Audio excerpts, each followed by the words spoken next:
If you've been watching my channel for a while, you know that I've been using the FIFINE Tank3, Mono PD100 and the K669D from FIFINE for months. Each one has its own strengths and its limits. But now, FIFINE has dropped a new banger, and that is the FIFINE Tank1 at about $129. And honestly, this one plays in a whole different league. Let me show you why. Let's get this baby open.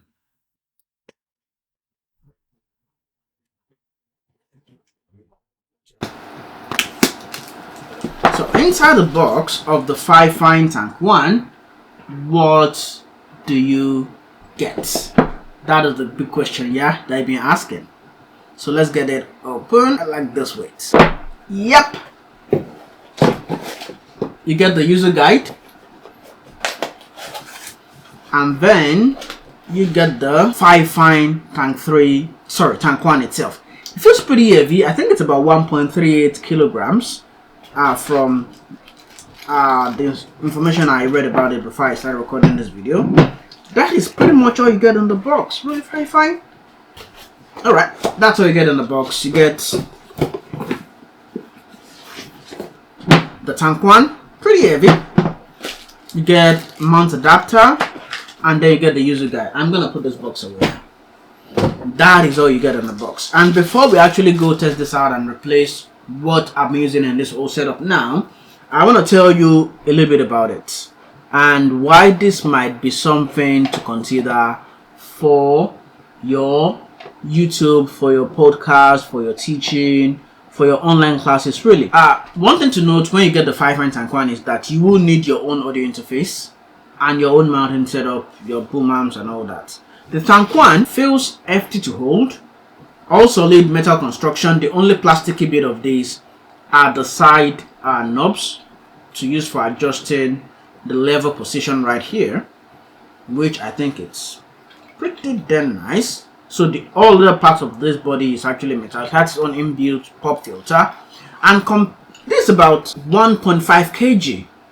Compared to the Tank3, the PD100 and the K669D, I think this one has a professional broadcast presence. Before we get started talking more about this really and make this the main star of the show on the setup, here's what I'm gonna do. I'm gonna do a blind test between these three microphones that I'm using previously. I'm gonna bring them back to the show. I think this should be a fair distance-ish setting between the three microphones. The Tank1 is lying down here, really, waiting to shine. This is the first microphone I'll be testing for this audio test, and this is the script. Peter Piper packed a pack of pickled peppers. That's microphone 1. For microphone 2, Peter Piper packed a pack of pickled peppers. Microphone 2. Microphone 3. Peter Piper packed a pack of pickled peppers. Peter Piper packed a pack of pickled peppers. Okay, blind test is over now. Let's make this the main star of the show and get on with the video really. So what I'm going to do right here is to make this a fair review. I'm going to use this FIFINE Tank1 with a FIFINE audio interface because it's only fair I do that, right? Here we are. This is now full audio coming from the FIFINE SC3 audio interface using the FIFINE Tank1 microphone. And this is the normal setup I would generally be doing if I was recording a YouTube video. I'm just trying to get my headset on so I can monitor the audio here and give you my raw opinion about it. So I'm going to monitor the audio. Audio monitoring. Now, the cool thing about this right now is that I am not hearing any noise in my ear, although I have my NAS buzzing behind me right there. And I have the audio levels actually, this is set to about 75%. I can crank it all the way up, but I'm not feeling anything. I think for this one right here, I could do a papa and it's still giving me a vibe. Which I think is pretty nice. I could do the voice changer thing on this one right here, but I don't want to do that. This is not the FIFINE SC3 review. You can go watch my video I made on that one. On the bottom of the FIFINE Tank1, you see switches right here. Yeah, right here you see switches. So these switches actually at the bottom of the FIFINE Tank1 are the low cut filter that cuts unwanted low frequency rumble from ACs, traffic or background noise, and also keeps your recording clean and tight and makes your voice punchy without all the muddiness. And then we have the mood boost switch, which optimizes the vocal range, add presence and clarity to your voice, perfect for narration, streaming and interviews. Now these switches are built right into the microphone. By the way, I did not actually read most of the things they wrote on the box of the microphone right here: cardioid polar pattern, low cut flat switch, 30 metal construction, natural sound reproduction, XLR port only, intelligent noise reduction, vocal clarity enhancement, anti-electromagnetic noise, which I think is great for that. But for what I'm hearing so far, to tune this to my voice, and I'm not doing any editing on this audio right here. Let's go back to the back here. This is what the FIFINE Tank1 sounds like. If I was to be in a podcast setup, that's what I'll be sounding like. And I think it's pretty great. I think it's pretty nice for what it does offer. No editing has been done on this audio so far, and all you're hearing right now from the rest of this video is the FIFINE Tank1 audio interface. As I said, the switches are built right into the microphone, so you're shaping your sound before it even hits your audio interface. So whatever audio interface you're using, a pro one, a mid-level one, you are pretty much good to go. Now, for the tone and performance of the Tank1, I think for what I'm hearing so far, I think it's warm, it's pleasant, it suits harsh eyes, tight, punchy low end, down to 50 Hz, which is really handles vocals of all types. So it's great for high-pitched or bass-heavy voices. Background noise, of course, that is controlled instantly with the local filter, which I just showed you right now. That is what I'm using right now. And the mid boost gives clarity, letting your voice cut through music or ambient sound. Now, for the other ones, the Tank3 bright and versatile deep audio, so it's hybrid, which is pretty nice, which is this one right here. Tank1 right here. Versus the Tank1, I think out of the box, they sound about the same really, because it's from FIFINE. They probably use the same technology, but this has a larger diaphragm. If you look right here, it's got a larger diaphragm, which means it can get more clear audio in, which means it's gonna be sounding richer for your videos.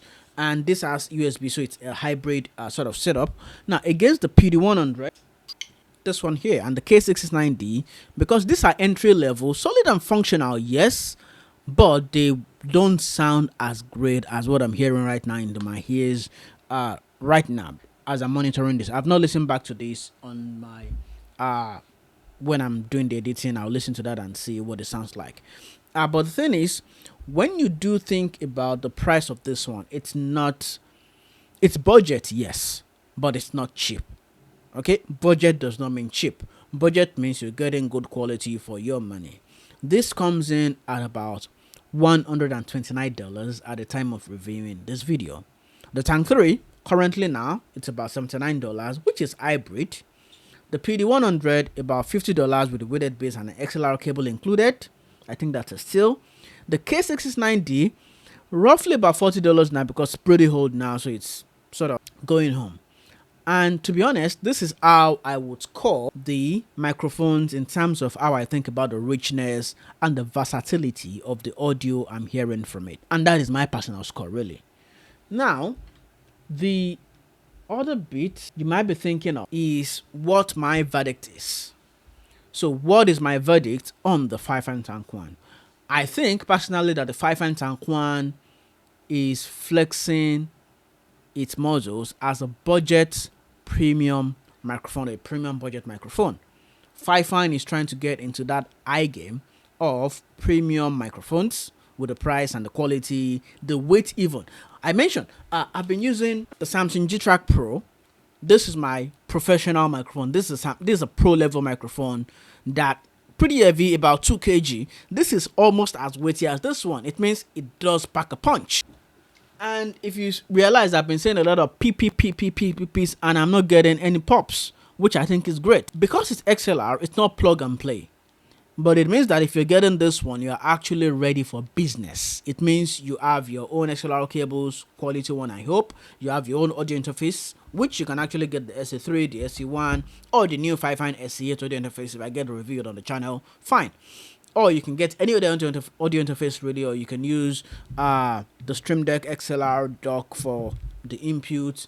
It's all gonna sound great, because the first thing to know about microphones is the quality and the goodness you get out of it comes first from the microphone, and then how you mix it. With its built-in low cut filter and mid boost switch, it gives your professional tone crispiness without extra gear. Punchy, warm, tight sound that works across most voice types. Now, it stands out from the Tank 3, PD100, and K669D for creators who really care first about the tone. The Tank 3 is a versatile all-rounder really, but it does not sound as rich as this one. I have listened to this one, I've used it a whole lot, but of course it still comes down to the mixing when you're finally doing your EQ filters and stuff. But if you don't have any of the experience of doing EQs and filters and stuff, just go with this one. Out of the box, I think it sounds great. I'm not hearing any noise right now from it, which I think is a good thing. So let me know in the comments, which one would you actually pick? Would you pick the new FIFINE Tank1, the old trusty Tank 3, which is sort of a steal right now for the price it comes in at, and it supports USB, and then when you want to go XLR, you can just plug in XLR? Or would you stick with the mono PD100? Or would you go oldie with the FIFINE K669D? Let me know in the comment section. I will put the link to get one in the video description and pin comments. Like and subscribe to get more sort of head-to-head video. I think this video was actually much more fun for me to actually make than just doing a blind one device review. It sort of gave me perspective into how these devices really do sound. Yeah, pretty much I think I'm done with this video really. I'll be seeing you again in another video.